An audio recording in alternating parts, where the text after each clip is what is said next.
السلام عليكم ورحمة الله وبركاته. تنبيه مهم جدا على الموتوسيكل ده. طبعا موتوسيكلك جمله براحتك، نكله براحتك، رشه براحتك، اعمل اللي انت عايزه براحتك، ولكن فيه شوية حاجات كده لازم تاخد بالك منها.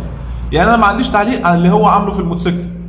يعني هو الراجل الله يبارك له منكل الموتوسيكل كله او مش منكله، اللفظ الصح اللي هو عامله ده لازق نيكل عليه. ده مش تنكيل، التنكيل ان انت تنكل البويه نفسها، الحاجه نفسها. يعني المساعد تاخده ترشه نيكل، يديها النيكل، لكن هو كده لازق نيكل عليه.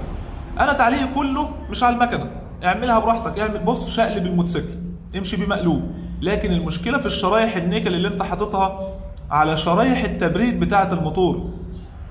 شرايح التبريد بتاعه الموتور، اذا انت قفلت تبريد المحرك ده تبريد هواء. فلما انا اقفل شرايح الموتور بنيكل، الهواء ما عادش داخل لا للسلندر ولا لغرفه الحريق، فبدا عندي ايه؟ الموتور ده هيمسك حراره. يعني ايه يمسك حراره؟ حرارته هتزيد. يعني ايه حرارته هتزيد؟ لزوجة الزيت هتضيع بسرعه. يعني ايه؟ يعني هيحصل فيه احتكاك سريع. يعني ايه هيحصل احتكاك سريع؟ يعني عمره الافتراضي هيقل.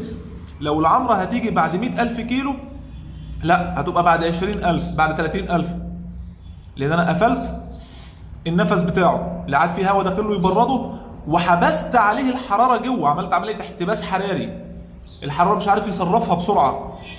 فدلوقتي انا عندي في مصيبه.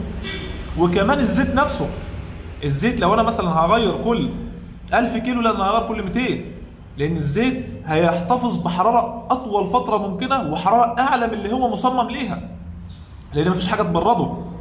فعشان كده لازم تاخد بالك، مش اي تعديل ومش اي حاجه تتحط في الموتوسيكل تبقى جماليه وخلاص، لا ده في مقومات هندسيه لازم بمشي عليها ومعايير هندسيه، في حاجات ضوابط لازم بمشي عليها عشان ما اجملش الشكل وابوظ حاجه تانية اهم من الشكل والمنظر. تمام؟ ده كان تعليق يعني مختصر على الموضوع ده، لان انا شفته عاد بينتشر كتير جدا بين الشباب. تبص تلاقيه يروح يلزق شرايح نيكل على شرايح التبريد.